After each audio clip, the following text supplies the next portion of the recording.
nome é Elisa Castro. Atualmente eu sou diretora científica da Liga Acadêmica Médica de Neurociências do Centro Universitário de Goiatuba. Na última semana, dia 11 de abril, foi comemorado o Dia Mundial da Conscientização da Doença de Parkinson, que é uma doença degenerativa, crônica e progressiva, que ela é causada pela morte de neurônios, que leva a uma diminuição intensa da produção do neurotransmissor dopamina. Na falta de dopamina, o controle motor do indivíduo é seriamente prejudicado, ocasionando sinais e sintomas conhecidos, sendo mais popularmente conhecido o tremor de repouso. Bom, para falar um pouco mais sobre o assunto e sobre as pesquisas de ponta que têm nos proporcionado algumas das opções terapêuticas já disponíveis e ainda em desenvolvimento para o seu tratamento, temos a enorme satisfação de receber a professora doutora Elaine Delbel, da Faculdade de Odontologia de Ribeirão Preto, da Universidade de São Paulo, que gentilmente concedeu seu tempo para essa entrevista. Eu sou o professor Dr. Arthur Fernandes. Atualmente eu leciono as disciplinas de Histologia Geral 2 e Biofísica Médica para o curso de Medicina do Centro Universitário de Goiatuba, Unicerrado. E eu também sou membro consultivo da Liga de Neurociências do nosso centro universitário. E durante a minha pós-graduação eu tive o prazer de conviver um tempo com a professora Elaine Delbel, fazendo disciplinas, participando de alguns eventos, de congressos, e eu gostaria de apresentá-la para vocês. A professora Elaine, ela é mestre e doutora em farmacologia pela Faculdade de Medicina de Ribeirão Preto, da Universidade de São Paulo. Atualmente, ela é professora titular do Departamento de Fisiologia da Faculdade de Odontologia dessa mesma universidade, da Universidade de São Paulo, em Ribeirão Preto. E a professora Elaine, ela tem já uma longa carreira calcada em estudos científicos na área básica, voltado para a doença de Parkinson. Ela já tem mais de 160 artigos publicados em revistas nacionais e internacionais. Ela tem pelo menos 10 artigos, 10 capítulos de livro já publicados. Perdão. E atualmente ela é presidente da Federation of Latin America and Caribbean Societies for Neurosciences, a FALAN, além de ser presidente da Neurotoxicity Society. Entre vários prêmios que a professora recebeu ao longo de sua carreira, eu gostaria de destacar o Bernice Grafstein Award for Outstanding Accomplishments in Mentoring. Esse prêmio ele é concedido pela Society for Neuroscience, a maior sociedade de neurociências do mundo, e ela recebeu esse prêmio por sua trajetória como orientadora, em que, ao longo de sua carreira, ela orientou mais de 130 alunos, entre alunos de graduação, de mestrado, de doutorado, e eu chamo a atenção que a maioria desses alunos eram mulheres. Então, professora, muito obrigado por aceitar o nosso convite, disponibilizar o seu tempo para que a gente possa conversar um pouco e disseminar o conhecimento sobre a doença de Parkinson nessa semana em que a gente teve o Dia Internacional da Conscientização sobre a Doença. Bom dia, boa tarde, não sei. Muito obrigada, Arthur, ao professor Arthur, muito obrigada, Elisa, pelo convite, à Liga Acadêmica da Universidade, a Liga em Neurociências. É uma honra para mim participar dessa conversa com vocês. Tá? E obrigada ao Arthur pelas palavras muito gentis com relação ao meu currículo e à minha vida. Tá? Obrigada. Então, para iniciar a nossa entrevista e informar mais as pessoas que estão assistindo, eu queria que a senhora falasse brevemente sobre a doença de Parkinson e a importância da gente ter um dia voltado para a conscientização sobre essa doença. Vocês sabem que eu não sou clínica, mas o fato de trabalhar na área básica com a doença de Parkinson realmente me aproximou muito de pacientes, me levou a muita leitura e conversa com professores, né, com neurologistas. Então, eu vou falar a minha visão sobre a doença de Parkinson, tá? Primeiro, eu aprendi com os pacientes que existe um estigma muito sério, vamos falar assim, do lado do paciente, um estigma muito sério com relação a ter a doença de Parkinson. esse estigma ele é levado na discriminação com relação a outras pessoas e a outros que não têm essa doença. E outra coisa, se a pessoa tem a doença de Parkinson e está tratada, ela recebe medicação, o que vai acontecer? Ela pode melhorar, e melhora. Nós vamos falar sobre isso, né? Então, se essa pessoa é uma funcionária, se ela trabalha numa fábrica, onde quer que seja, e ela quer tirar uma licença médica ou ela quer receber esse medicamento pelo governo, ela tem que ir lá sem a medicação. A pessoa que vai, como é que se diz, conceder essa licença médica, tem que ver a pessoa com problemas, com os sintomas da doença, senão eles não vão acreditar. Então, isso do lado do paciente é uma coisa seríssima. Também o fato são às vezes pessoas simples, né, que não tem dinheiro para comprar o medicamento para o tratamento. Então, isso é outro problema, assim, sério, né? Agora, uma das coisas que é bastante preocupante é que existe é pouco esclarecido, né, entre as pessoas o que é a doença de Parkinson. Tanto é que muitas vezes ela é chamada de mal de Parkinson. Complicado, né? Você já colocou bem que é uma doença neurodegenerativa. Então, significa que alguns neurônios, são as células, né, que estão lá presentes no nosso cérebro e que mandam na gente, com certeza, né? Mas algumas células específicas, elas vão sofrer, elas vão morrer, elas vão se degenerar. É muito difícil saber por que é que isso aconteceu, como isso aconteceu, como isso se iniciou. Então, a gente pode comentar que um dos sintomas, assim, que é fácil diagnosticar mais frequentes da doença de Parkinson é o tremor de repouso, ou seja, tremor das mãos e tremor das pernas, nos pés, quando a pessoa está parada. Mas a pessoa também tem uma dificuldade muito grande de iniciar os movimentos, tá certo? É como se ela estivesse paralisada, devagar, é como se ela se sentisse muito fraca. No começo ela pode até relatar que ela está se sentindo muito fraca e não consegue levantar da cadeira. Então, assim, é um conjunto de sintomas, um conjunto que o paciente pode relatar e que vão caracterizar essa doença. Mas, assim, é importante saber que quando esses sintomas motores, como tremor, a dificuldade de caminhar, de iniciar movimentos, acontecem, essa doença, a degeneração que ocorre no nosso cérebro já está muito avançada. Muito avançada. Então, o que se procura hoje, além de uma medicação para tratar essas pessoas que deem uma melhor qualidade de vida, seriam, assim, evidências, né, que alguma coisa, algum sintoma ocorre no paciente antes da manifestação desses sintomas motores. Posso te dizer que existem, o paciente relata problemas com o sono, é difícil para ele dormir, ele tem problemas gastrointestinais, ele pode ter depressão, uma ansiedade muito grande, mas eu também quero dizer que não é porque a pessoa tem problemas com o sono, tem problemas gastrointestinais que ela vai desenvolver o Parkinson.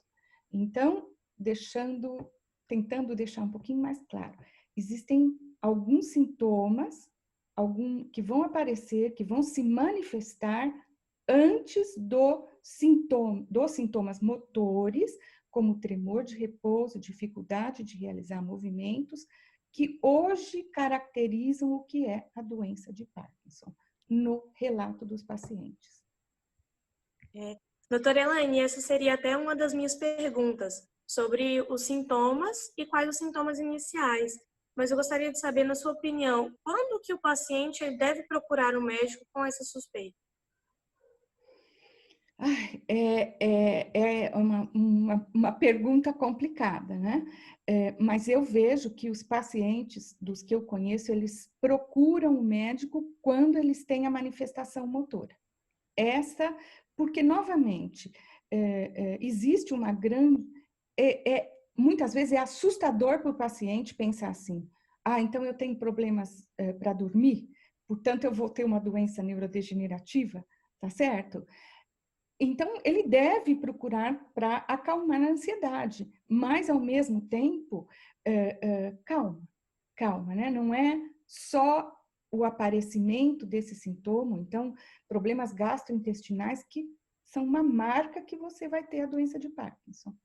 Outra coisa que é muito séria, que eu também aprendi com os pacientes, Elisa, é que muitos dos médicos não estão preparados para fazer o diagnóstico.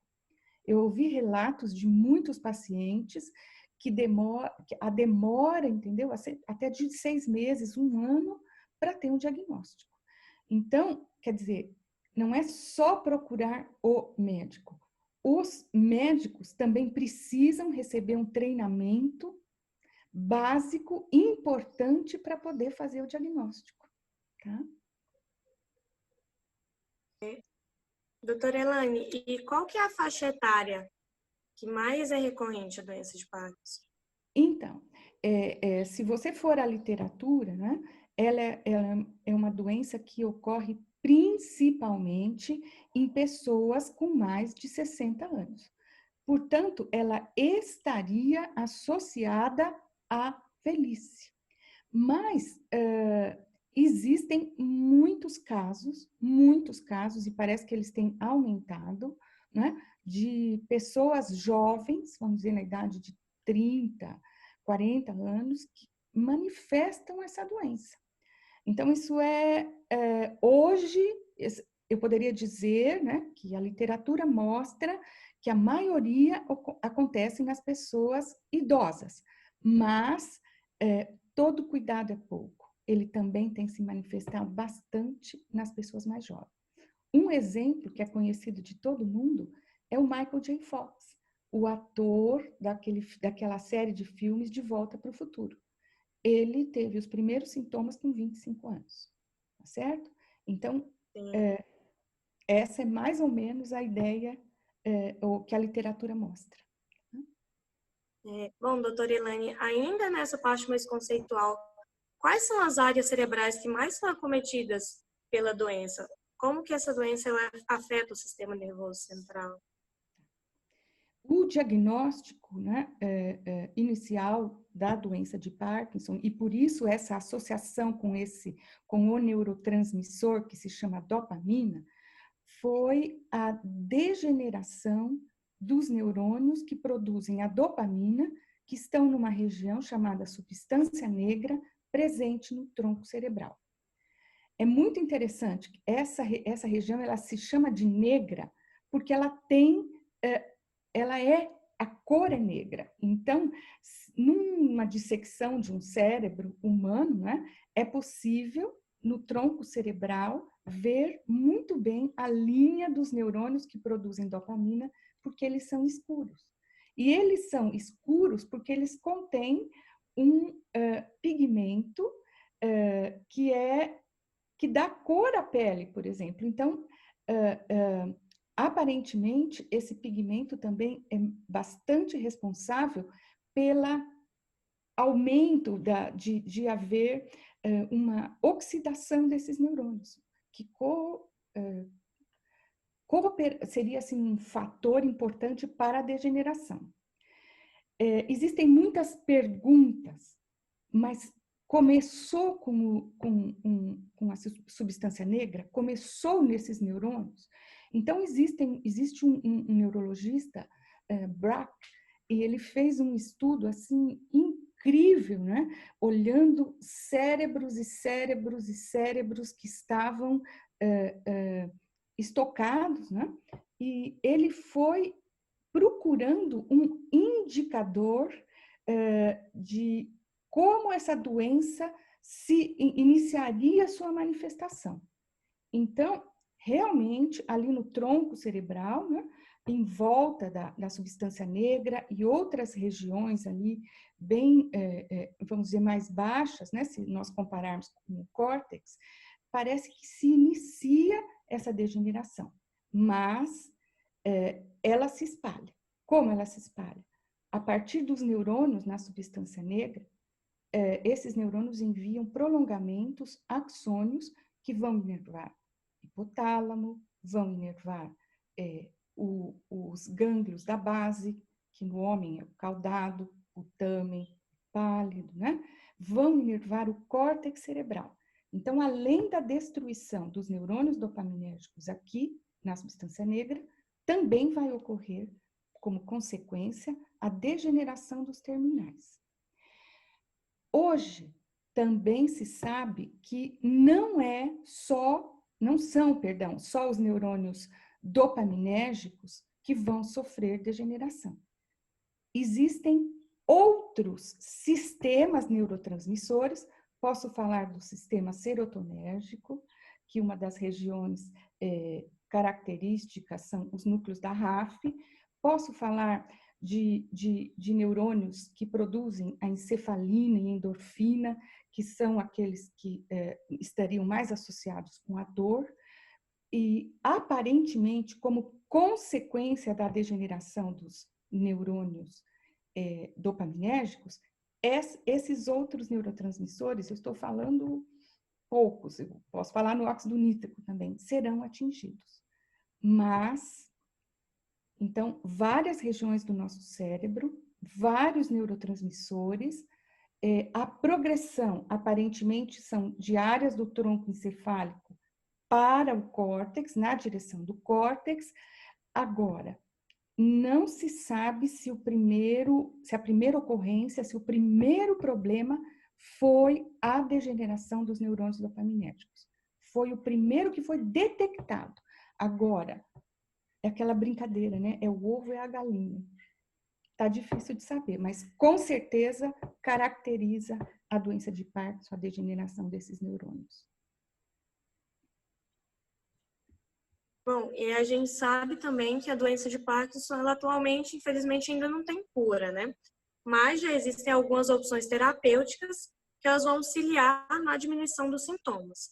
Classicamente, os agonistas dopaminérgicos e a levodopa, que é a precursora da dopamina, que são as drogas mais utilizadas atualmente. Mas sabemos que, apesar disso, elas têm efeitos colaterais que também são importantes. A senhora tem desenvolvido estudos que propõem que outras drogas podem ser coadjuvantes ou alternativas interessantes para o tratamento. Então, eu gostaria de saber se, na sua percepção, quais são hoje os tratamentos mais adequados para a doença de Parkinson e o que a gente pode esperar de um futuro próximo. Você falou muito bem, realmente, a levodopa, o precursor da dopamina, é a droga de ouro, né? O mais utilizado. Você falou também dos agonistas, outros agonistas dopaminérgicos, mas, assim, da minha leitura, eu vejo que a L-dopa, ela é a droga que os pacientes se dão melhor, suportam melhor. Porque qualquer medicamento, ele vai ter efeitos bons e efeitos ruins, né? Mas, assim, foi um grande avanço a utilização da L-dopa da levodopa, como você disse, para o tratamento da doença de Parkinson. Agora, a aplicação da levodopa, ela não é igual à liberação fisiológica. Então, o paciente pode receber a levodopa, às vezes, 3 vezes por dia. Mas, ainda assim, quando ele recebe, é uma dose muito maciça, né? E existem relatos, isso assim é muito sério, que realmente, a partir de 5 anos desse tratamento crônico, do indivíduo receber a levodopa todos os dias, ele passa a desenvolver sintomas que são extremamente desagradáveis, né? Então, seria assim, no início, com a levodopa, seria uma fase de lua de mel. Ele vai ficar bem, ele vai caminhar, ele vai voltar a ter domínio dos seus movimentos. Aí, não tem a ver com o fato, aparentemente, com receber o tratamento com L-Dopa, mas é o desenvolvimento da doença e talvez a forma de tratamento vai fazer com que ocorram esses outros sintomas. O que seriam esses outros sintomas, que é o que eu trabalho bastante no laboratório? Seria, em linguagem médica, né, movimentos hipercinéticos, movimentos involuntários anormais. O que são isso? Então, vamos pensar que o paciente parkinsoniano ele está anestesiado, bloqueado. A discinesia, esses movimentos involuntários anormais, eles ocorrem, então é como se ocorresse assim, movimentos explosivos. Então, muitos movimentos com a cabeça, com as mãos, com o braço, com o corpo, né? E isso vai dificultar muito a vida do paciente. Ele não é capaz de pegar, de botar uma roupa, pegar um garfo, colocar a comida na boca, tá? Então, ele sai da lua de mel e entra numa fase de pesadelo. Mas eu gostaria de chamar a atenção que isso eu já ouvi de relatos de pacientes e, ao mesmo tempo, já li que muitas vezes o paciente prefere esse estado de hipermovimentação do que ficar paralisado, que é o sintoma da doença, tá? Muito bem. Agora, você me perguntou sobre drogas, né? Realmente, esse é o tratamento para a levodopa, né? O tratamento para o sintoma motor do Parkinson. A levodopa não trata outros sintomas, como, por exemplo, a depressão, que pode ocorrer, problemas gastrointestinais, problemas com sono. Não trata. Ela trata o sintoma motor. E 5, 10 anos, né, dependendo da evolução da doença, isso vai resultar em sintomas motores, como eu comentei com você. Esses sintomas, esses movimentos involuntários anormais, são chamados de discinesia induzida por L-Dopa. Bom, então, vamos dizer, o paciente parkinsoniano, ele vai ter reposição da dopamina por meio da levodopa, ele pode receber os agonistas. Existem alguns problemas com os agonistas, porque eles podem até causar alucinação, dependendo da dose. Então, tudo isso tem que ser muito bem orientado pelo médico, tá? E ele vai tomar antidepressivos. Novamente, esses são tratamentos paliativos. Não existe a cura ainda, né? Muito bem. O que eu tenho trabalhado bastante no laboratório também é com tratamento desses movimentos involuntários anormais, da discinesia. E hoje você tem razão, eu já fiz vários estudos utilizando, analisando o sistema do óxido nítrico, fiz algumas coisas e continuo fazendo com o sistema canabinoide e, como você comentou, com alguns antibióticos. Eu gostaria isso para tratar tanto o início do que seria a doença de Parkinson quanto a discinesia. Eu acho que a senhora poderia comentar um pouco mais sobre o sistema canabinoide, que um dos seus artigos foi sobre isso e chamou bastante a atenção dos membros da nossa liga. A gente achou bem legal. E aí a gente queria que a senhora comentasse um pouco mais sobre ele, e até mesmo porque a gente sabe que tratar o sistema canabinoide é bem complicado, porque o grande público costuma fazer bastante conexão com a maconha e isso faz com que fique bem difícil tratar esse tema. Então a gente queria saber como que estão as pesquisas nessa área e como que a comunidade científica ela tem trabalhado para desmistificar o uso dessa substância também. O sistema canabinoide ele é muito estudado aqui em Ribeirão Preto, né? O professor Francisco Guimarães, o professor Zuardi, e eles trabalham há mais de 30 anos, antes do sistema canabinoide virar moda, né? Em colaboração com o professor Rafael Mechulam, que ele é da Universidade de Jerusalém, e ele é um químico, e foi a pessoa que purificou os componentes da cannabis, da maconha. Então, novamente, o que é extremamente importante dizer, né, esclarecer, é que toda droga tem um lado bom e um lado mau, né? Vamos dizer, a maconha, ela tem inúmeros compostos, a cannabis, tá? Um deles, que o efeito é mais conhecido, é o THC, tetrahidrocannabinoide. Esse composto é aquele que dá o barato da maconha, tá certo? Entre aspas, né? Mas esse é o composto que, se administrado em grandes concentrações, ele pode produzir psicoses. Esse é o composto perigoso da maconha, tá certo? Por quê?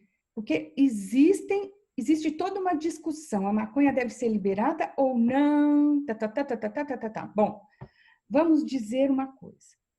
Existem estudos muito sérios na literatura que mostram que adolescentes que fazem um uso muito intenso da cannabis, eles têm uma, vamos dizer, tendência ou grande probabilidade de vir a desenvolver esquizofrenia. Então, quer dizer, antes de se falar em liberação da maconha em si, isso tem que ser considerado. Agora, o grupo aqui em Ribeirão e o que foi liberado pela Anvisa é uma substância, um composto, né, que faz parte da cannabis, que se chama canabidiol. O canabidiol, ele é um composto fitoterápico, ele foi purificado pelo professor Rafael Mechulam e esse composto, ele já está caracterizado. Ele não possui efeitos psicotomiméticos. Ele não induz psicoses, não induz. E outra coisa, esse composto, o canabidiol, chamado CBD também, ele não produz dependência. Ele não causa dependência, tá certo?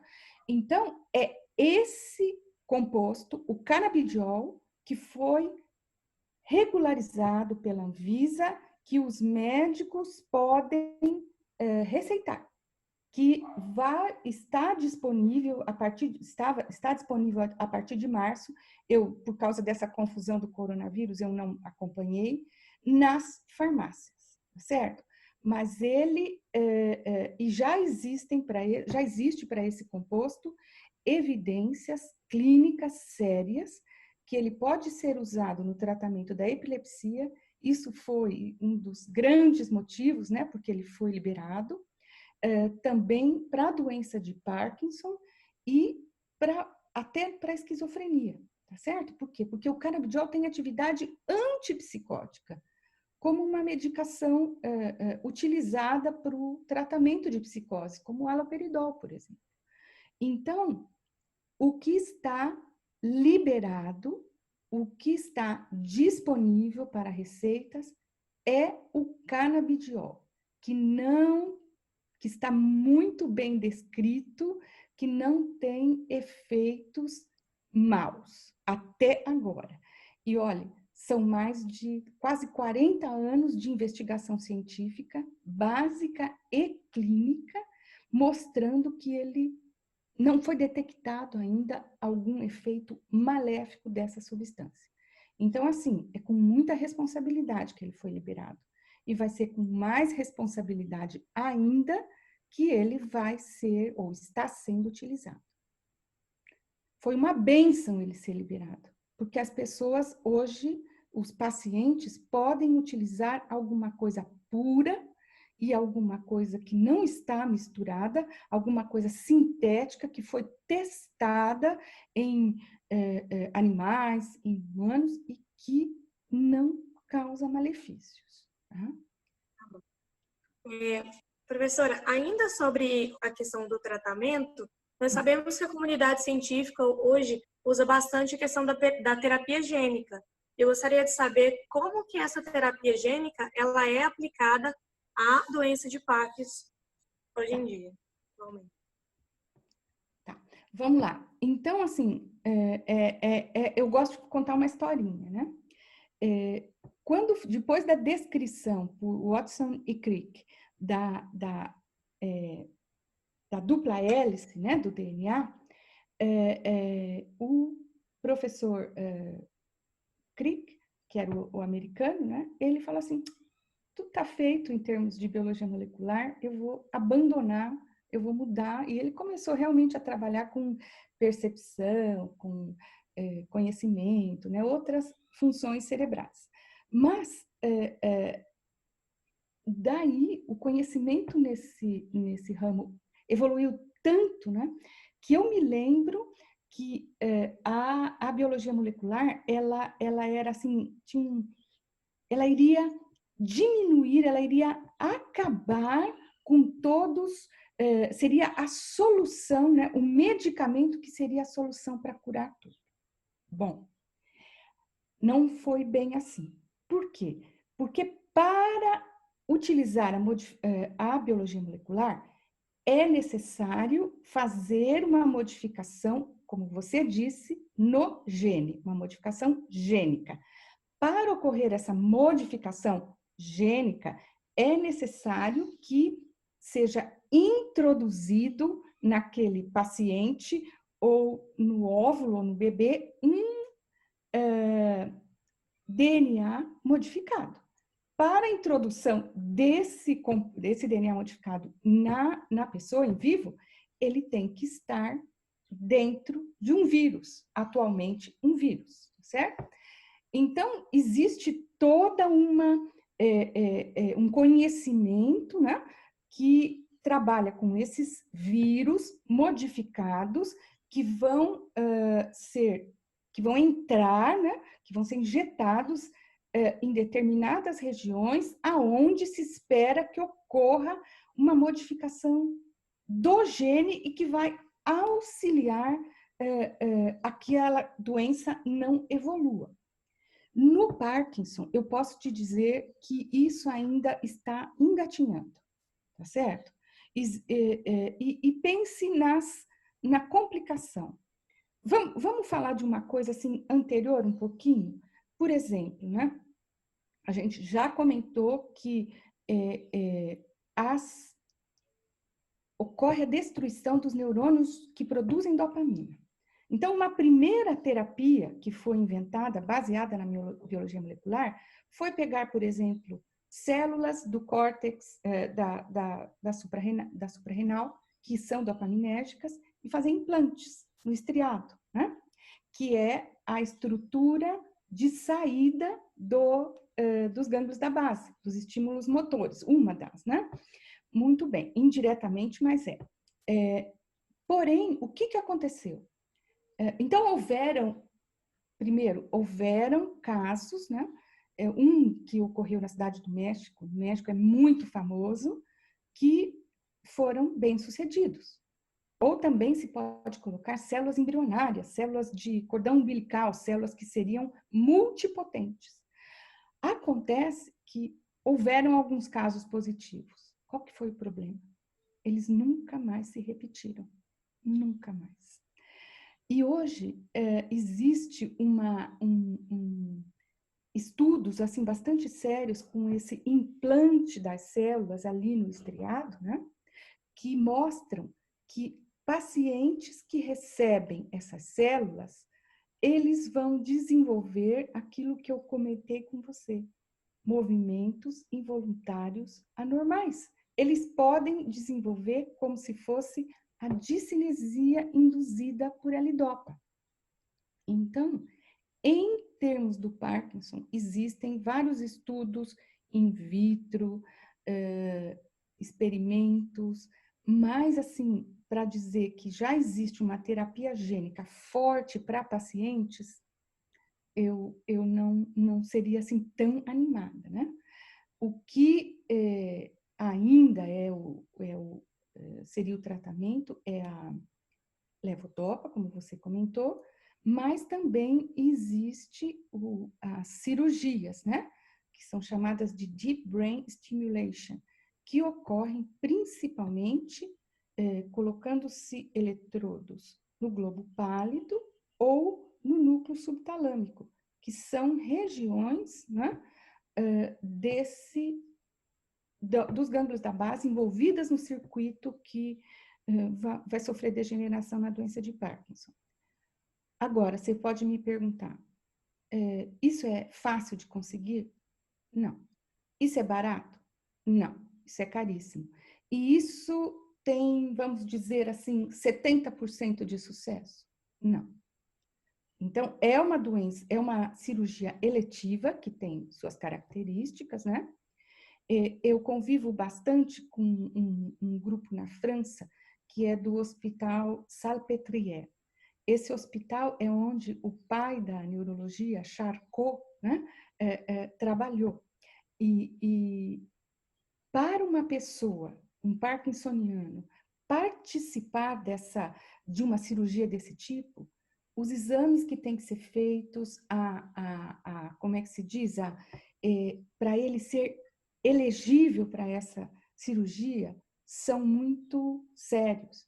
E aqui no Brasil também, além do econômico, né, não é qualquer paciente, não é em qualquer fase da doença, existem várias restrições para essa cirurgia.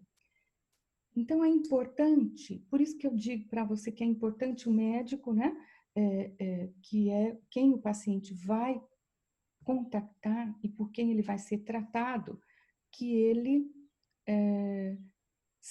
que tudo isso seja esclarecido com muito rigor, muito seriamente, entendeu?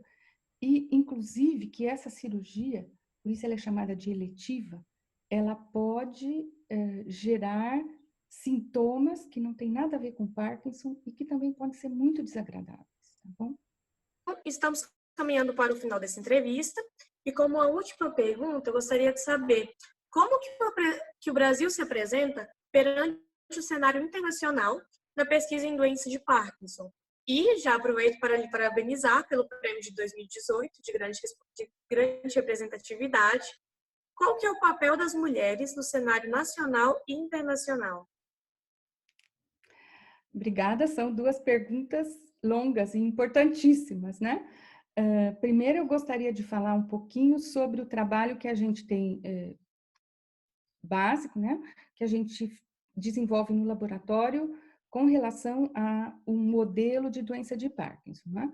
Que fique muito claro que todos os modelos têm limites. Todos os modelos, cada modelo vai mostrar alguma característica daquela doença. Tá? Existem assim critérios, né, para se obedecer quando se vai escolher uma forma de estudar um problema. Como a gente já comentou, então, uma coisa que acontece, né, e está muito clara, é a degeneração dos neurônios dopaminérgicos na substância negra. Então, no laboratório, o que nós fazemos é a microinjeção dentro do cérebro, né, lá no estriado, de uma toxina que se chama 6-hidroxidopamina. A 6-hidroxidopamina, ela tem uma estrutura química muito parecida com a da dopamina, então ela se aproveita, né, do sistema de captação da dopamina e ela entra nos terminais que estão ali no estriado e ela vai ser transportada retrogradamente e vai ocorrer uma degeneração dos neurônios. O nosso cérebro tem dois lados, então experimentalmente a gente só faz essa microinjeção de um lado do encéfalo. Por quê? Porque então nós vamos ter um parkinsonismo unilateral, o que não é também o que acontece no ser humano. Ele pode predominar mais que um lado que o outro, mas ele ocorre nos dois lados.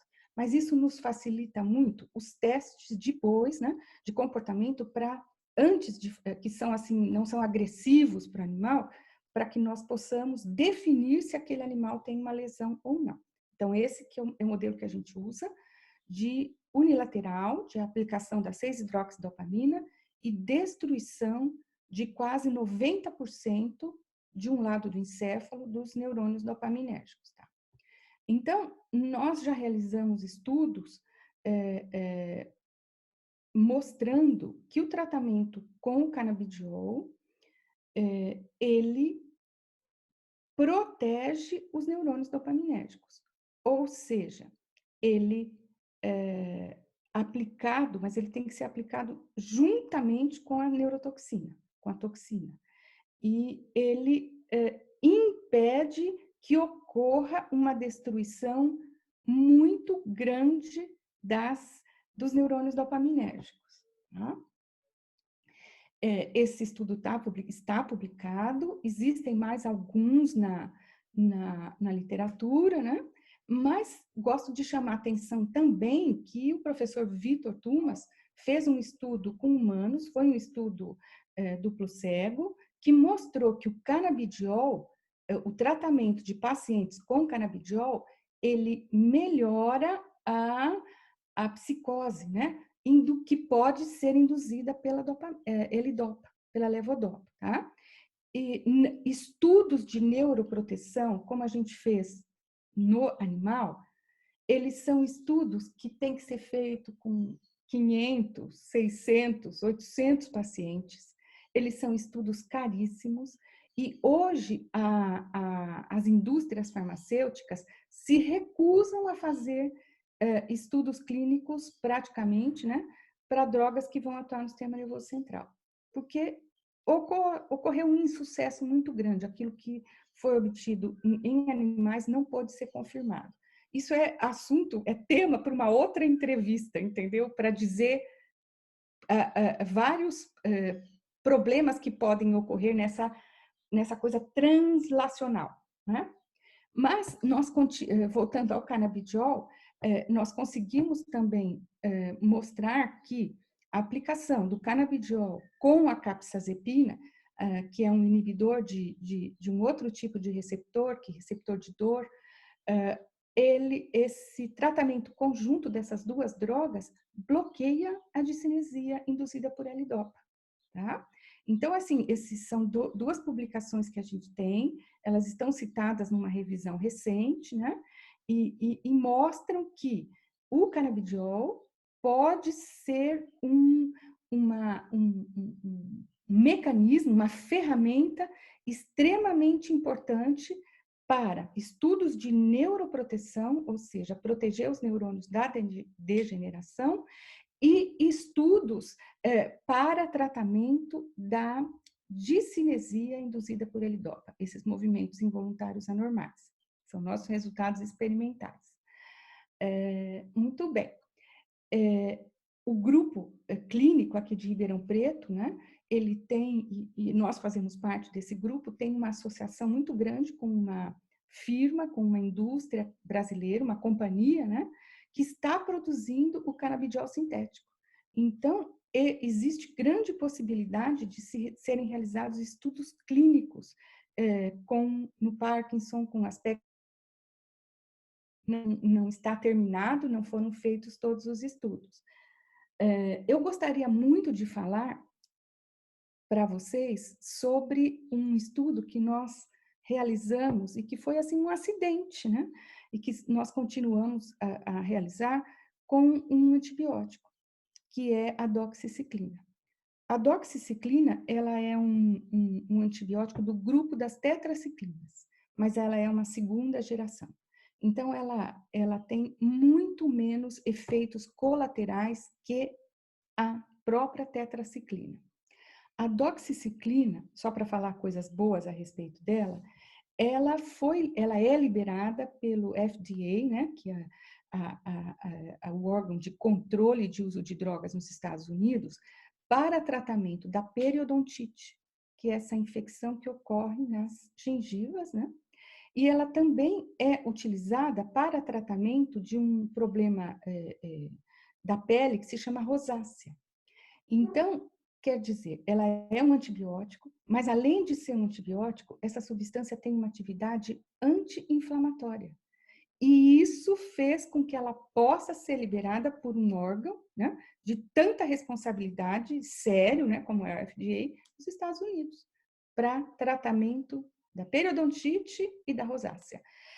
Gosto de chamar também a atenção porque ele é um dos antibióticos, né, um dos medicamentos que pode ser utilizada para o tratamento da malária.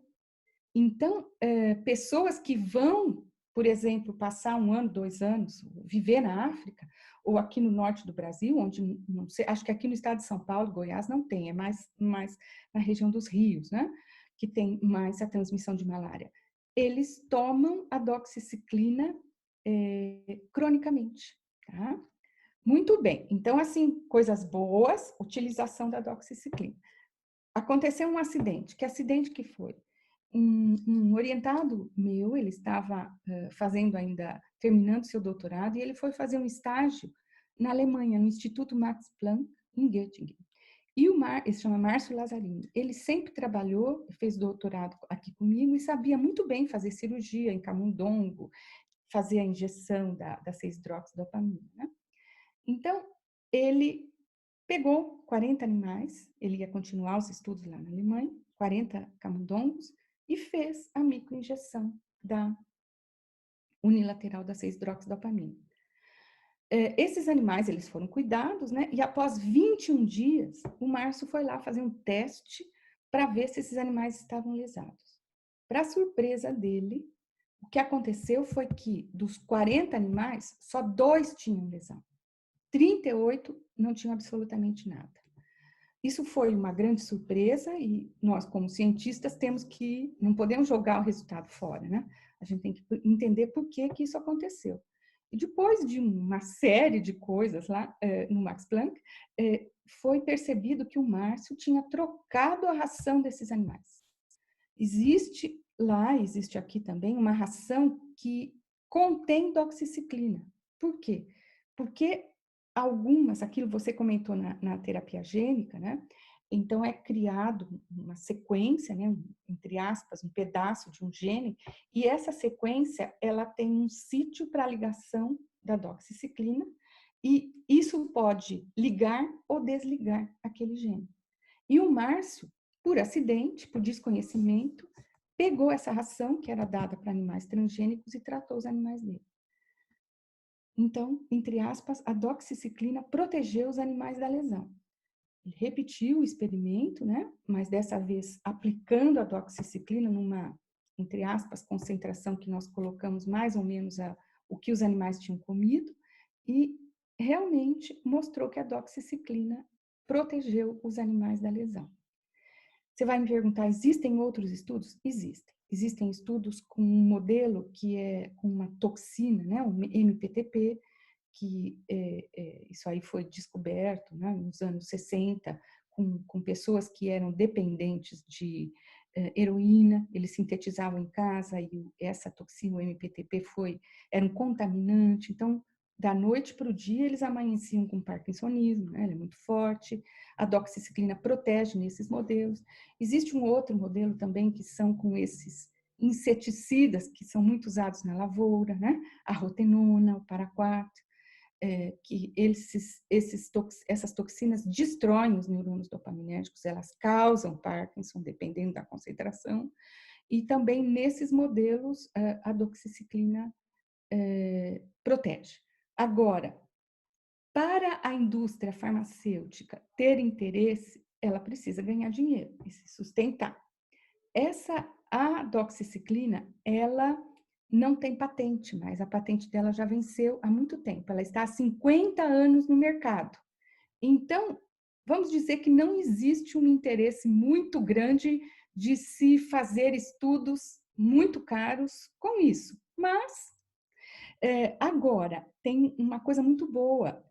Depois desse efeito aqui na periodontite, um pesquisador americano, o sobrenome dele é Golub, ele montou uma indústria, uma companhia. E essa companhia tenta produzir substâncias químicas modificadas que têm uma estrutura parecida com a da doxiciclina, mas que não tem atividade antibiótica.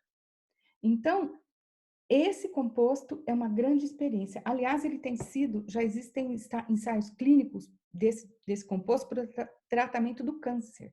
Então, assim, é muito interessante. O nome comum dele é COL3, C-O-L-3, que significa uma doxiciclina modificada. Muito bem. Então, nós continuamos os estudos porque Quando a gente vê que está associado com dopamina, quando a gente vê que está associado com uma doença motora, nós nos interessamos em saber se essa toxina, né, se esse antibiótico, inclusive esse composto COL3, que não tem atividade antibiótica, se ele poderia ser utilizado como tratamento adjunto com a L-Dopa e não produzir as discinesias, esses movimentos involuntários anormais. Nós temos resultados positivos maravilhosos. Nós estamos terminando de preparar um trabalho para publicar, para enviar para publicar. Eu, assim, ao mesmo tempo que eu estou muito triste com a minha quarentena, eu estou bastante feliz porque eu posso pensar nisso, eu posso estudar, eu posso escrever, eu posso corrigir, porque esse trabalho já está pronto, muitos experimentos foram feitos, e eu posso te dizer, assim, em primeira mão, que o tratamento com a doxiciclina melhora muito a discinesia nos animais. Agora, existem resultados com pacientes com relação à doxiciclina, resultados que são chamados pela medicina, pela ciência, de resultados anedóticos. Por quê? Porque eles não foram confirmados por um estudo científico do jeito que tem que ser o resultado com pacientes. Um dos que me chamou mais atenção, para não falar de vários, né, foi de um médico americano. Ele me mandou uma mensagem dizendo que ele era clínico, neurologista, tratava de pacientes com doença de Parkinson e que ele tinha um paciente em especial que estava muito atingido, com sérios problemas motores, né? Então, esse paciente, ele teve uma sinusite muito forte e ele precisou tomar a doxiciclina. O que aconteceu? Esse médico viu uma melhora assim violenta e rápida dos sintomas motores. O que aconteceu? Esse paciente começou a caminhar, ele não parou a L-Dopa, tá certo? Não parou, mas ele caminhou melhor, ele deglutia os alimentos melhores, ele mastigava melhor, ele falava melhor. São todas atividades que necessitam de músculo estriado, são atividades motoras, né?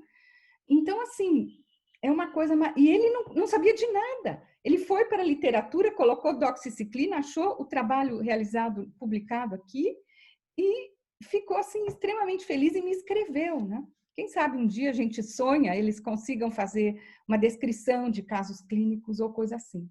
E só para terminar, que eu já estou falando demais, em 2017, logo que saiu uma publicação nossa, em colaboração com a França e com a Argentina, mostrando que a doxiciclina, ela bloqueia a agregação da alfa-sinucleína. A alfa-sinucleína é uma proteína, ela vai formar os corpúsculos de Levy. Esses corpúsculos de Levy, eles estão presentes no neurônios dopaminérgicos que morrem nas células, nos neurônios. Eles seriam uma marca, né? Lembra, eu falei do BRAC? Ele foi por meio da presença de corpos de Levy que ele descreveu que a doença de Parkinson começaria no estriado, no tronco cerebral e se espalharia, né? Muito bem.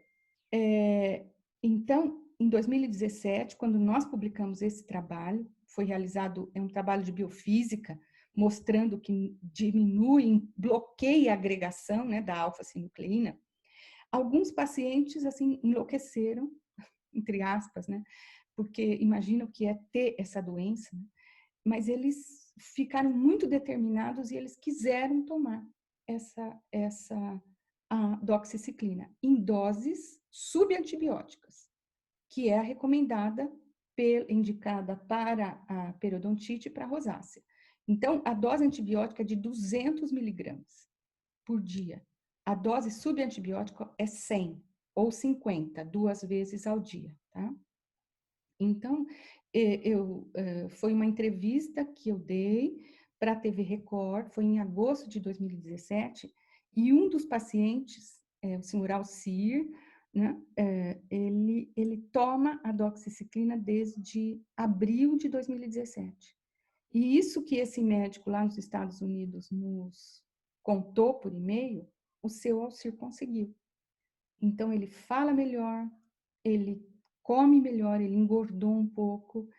Você vai ver, se vocês verem o vídeo, né? Ele vai dizer que ele passou a descer para ler o jornal, se animou, receber. Mas assim, não é que ele saiu da depressão, não. A capacidade dele de caminhar aumentou. Tá? Então, quer dizer, esses são resultados anedóticos. Não foram feitos, são observações que não foram feitas com rigor científico. São depoimentos de pacientes que, por uma série de problemas, não puderam ser publicados como um caso clínico, tá certo? Mas eles nos dão grande esperança que essa descoberta aqui do laboratório, em colaboração com várias pessoas importantes, né, com resultados em camundongos, em ratinhos, possa vir a ser uma esperança para os pacientes com doença de Parkinson. Bom, doutora Elaine, a gente fica muito feliz com um resultado como esse, né? A gente fica bastante esperançoso e acho que isso só mostra ainda mais a representatividade que a senhora tem diante do assunto. Eu queria que a senhora comentasse um pouquinho o papel das mulheres no cenário nacional e internacional. Tá. Isso é sua representatividade também. Tá. Então, assim, ó, eu gosto de falar que a minha porta está sempre aberta, quem bate na minha porta eu atendo, e eu tive uma chance muito importante na vida, né?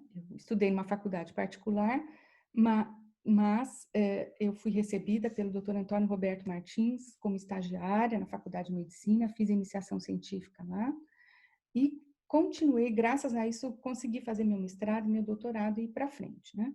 Então, como eu fui bem recebida, eu recebo bem as pessoas. E eu recebi muitas mulheres. Eu dou a chance sempre para aquelas pessoas que eu sinto que têm amor, que querem fazer um pouco de ciência, que gostam disso, que estudam e que se dedicam. E nesse ponto eu tive muita sorte, porque eu recebi muitos estudantes de odontologia, de farmácia, de biologia, do Brasil, de outros países latino-americanos, da Itália, né? Estudantes de graduação, da Bolívia, do Peru, mas também recebi para o mestrado pessoas do Brasil inteiro, Mato Grosso, né? Do Nordeste, e doutorandos também. E um grande número dessas pessoas eram mulheres. Muito bem, agora existe mulheres que também, muitas delas seguiram carreira. E hoje são professoras, né? Professores no Mato Grosso do Sul, em Universidade Federal, no Paraná, Santa Catarina. Então, assim, estão distribuídos, né, pelo país. Isso me dá muito orgulho, porque as pessoas não pararam, tanto homens como mulheres foram para adiante, né? Não desanimaram. É assim, então, eu sempre digo para os meus estudantes, não deixe para amanhã o que você pode fazer hoje. Por quê? Ninguém sabe direito o que vai ser o amanhã. O amanhã pode ser maravilhoso, mas pode aparecer um coronavírus e pode te impedir de realizar experimentos, pode te impedir de uma série de coisas. Então, eu me refiro a isso também com relação a atividades de lazer, atividade cultural, com atividades esportivas. Não é isso. A pessoa tem que aprender a se equilibrar. Mas eu também sou muito séria nisso, me desculpa dizer, eu falo para os meus estudantes que recebem bolsa da CAP, do CNPq, da FAPESP. Quem está pagando o seu salário, um pouquinho, é o varredor de rua, é o cara que está lá cortando cana. São todas as pessoas que pagam imposto. Então, para mim, isso é muito sério. É muito sério. Tem que ter dedicação e tem que fazer a coisa muito bem feita, tá? Graças a Deus, ou talvez vamos dizer que é a minha mensagem, né, e meu esforço, muitas pessoas seguiram adiante, foram para adiante, eu sou muito contente com isso. Agora, eu também já participei muito de debates como, por exemplo, assim, na sociedade, na Physiological Society, né, The Physiological Society, que é a sociedade inglesa de fisiologia, a mais antiga do mundo, a primeira sociedade do mundo de fisiologia, né, que uma das perguntas, uma discussão era assim, se para as mulheres existe um teto de vidro, um glass ceiling, entendeu? Se, por exemplo, a gente está aqui, está fazendo faculdade, né, está ali, etc., vai fazer mestrado, iniciação científica, mas na hora que você quer ultrapassar, existe essa barreira transparente, né, de vidro, que não é vista, mas ela está ali, ela é física, né? Então, eu ouvi depoimentos, né, de que algumas pessoas disseram que existe, que sofreram isso, e outras pessoas que dizem assim, não, eu não tenho, outras pessoas, mulheres, tá? Eu não tenho, nunca senti, para mim tudo foi muito bom. Então, isso é bastante relativo. Como é relativo dizer assim, todas as mulheres ou os homens vão começar em mesmo nível de igualdade? Não. Uns vêm de famílias muito simples, outros de famílias muito abastadas, então tiveram uma educação muito melhor do que aquela da pessoa mais simples. Existem pessoas que fizeram um curso completo, como o curso de medicina. Existem pessoas como eu, que são biólogas, que já tiveram menos matérias, percebe? Então, assim, as pessoas já vão começar essa luta, e homens e mulheres, eu gosto de chamar a atenção que são homens e mulheres, elas começam em distintos patamares. Então, vai ser, o que uma vai conseguir ou não, vai ser difícil, tanto para homens quanto para mulheres. Para mulheres, eu considero que pode ser um pouco pior, mas, ao mesmo tempo, eu acho que a gente não pode ligar para essas coisas, a gente não pode...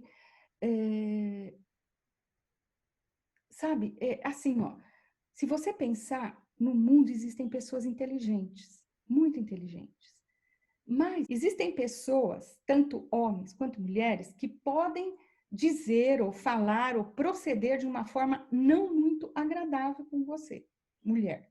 Se for um homem, então, pior ainda, né? Mas vamos dizer, eu não vou negar, isso já aconteceu comigo, mas a minha atitude foi seguir para frente. E algumas dessas pessoas se tornaram meus grandes amigos. Uma pessoa uma vez me disse, me fiz de tonta. E a pessoa não insistiu. E eu segui a vida, sabe? Por quê? Porque você não... Elisa, você já é uma pessoa de 18 anos, 19, 20 anos. Eu já tenho 60 anos. Então, assim, eu sou de uma geração muito diferente da sua, que já foi que muito mais controlada, muito mais reprimida, né? Então, eu não briguei, mas, ao mesmo tempo, eu não pedi favores, eu segui a minha vida, e desculpa ser tão assim pessoal para falar nisso, e aquilo que poderia ter sido uma derrota se tornou uma vitória. Agora, homem ou mulher, novamente, você tem que estudar muito nessa carreira. Você tem que se dedicar muito, sabe? Então, muitas vezes a mulher, ela vai... Eu falo, eu tenho uma filha, né? E eu falo que a filha é filha da mãe. O pai, por melhor que seja, meu marido é maravilhoso, a dona, quem cria, quem cuida é a mulher. A casa também é. Então, quer dizer, nós temos que estar dispostas a fazer uma ciência de excelência, orientar, estudar e ainda cuidar das coisas que seriam vamos dizer, até agora seriam as coisas normais, né? Se bem que se eu falar isso para uma feminista muito séria, vai me matar, né? Existem termos, né? Pilotar o fogão, etc. Eu adoro cozinhar, então, para mim, isso não tem problema. Não vou ficar todos os dias cozinhando, mas eu adoro. E então, assim, ó, a mulher e o homem, mas a mulher vai ter que estudar. Talvez a gente tenha que demonstrar, para ser aceita ou para ser considerada, o nosso esforço seja maior que o dos homens. Não vou dizer que não, não vou dizer que não. mas, assim, a gente tem que enfrentar. E espero que a evolução social, né, melhore e que esse glass ceiling, né, ele possa ser quebrado e retirado, ou só retirado dali, né? Mas a gente tem que ir para frente, se esforçar e vamos. Eu acho que a mulher tem muita chance. Ela é tão inteligente quanto, e a humanidade não pode deixar de lado essa força que nós temos. Nossa, forte. Bom, professora Elaine, em nome da Liga Acadêmica Médica de Neurociências da Unicerrado, eu quero agradecê-la pelos esclarecimentos e por ter nos atendido prontamente também. Suas considerações finais? Eu é que tenho que agradecer a vocês pela oportunidade. É um grande prazer saber que isso, espero, vai ser ouvido por jovens, né? E obrigada a vocês. Professor Arthur, suas considerações? Bom, professor Elaine, para mim foi uma alegria tremenda passar essa horinha aqui te ouvindo falar sobre a participação das mulheres. Eu fico emocionado de ouvir isso, porque a minha formação foi sempre cercada por mulheres. Em casa, minha mãe, as minhas avós, minhas tias sempre foram as pessoas que me motivaram. E na graduação, uma professora que a senhora conhece, a professora Silvia Ponzoni, lá de Londrina, foi minha orientadora durante a graduação. Eu passei um período depois da pós-graduação com o professor Cairasco, mas depois a professora Esther Silveira Ramos, na genética, a professora Rosana Maria dos Reis, na ginecologia, que foram as minhas supervisoras de pós-doutorado. Então, assim, uma grande parte da minha vida acadêmica foi construída em cima dos conhecimentos que me foram passados, dos ambientes que me foram proporcionados por mulheres. E eu acho que vocês são muito guerreiras e vocês têm mesmo que quebrar esse teto de vidro aí, romper essas barreiras. Não é pouca coisa ser presidente da FALAN, ser presidente da como é que chama? Neurotoxicity Neurotoxicity Society e como a senhora mesmo disse, brincando, pilotar o fogão e cuidar do marido e cuidar dos filhos. Então, acho que Girl Power. Somos seres humanos. Meninas do meu Brasil, tomem o poder, tomem o controle disso. Olha que tem muitas mulheres também fora da casinha, hein? Obrigada, Arthur. Muito obrigado. E Elisa, obrigado também pela disponibilidade aí de conduzir essa entrevista. Estamos abrindo essa nossa primeira entrevista da Liga, abrimos com chave de ouro. Então, a todos, meu muito obrigado aí pela paciência de nos ouvir. Espero que tenha sido tão proveitoso para vocês aí que estão assistindo, quanto acredito que tenha sido para mim e para a Elisa, com certeza. Obrigada.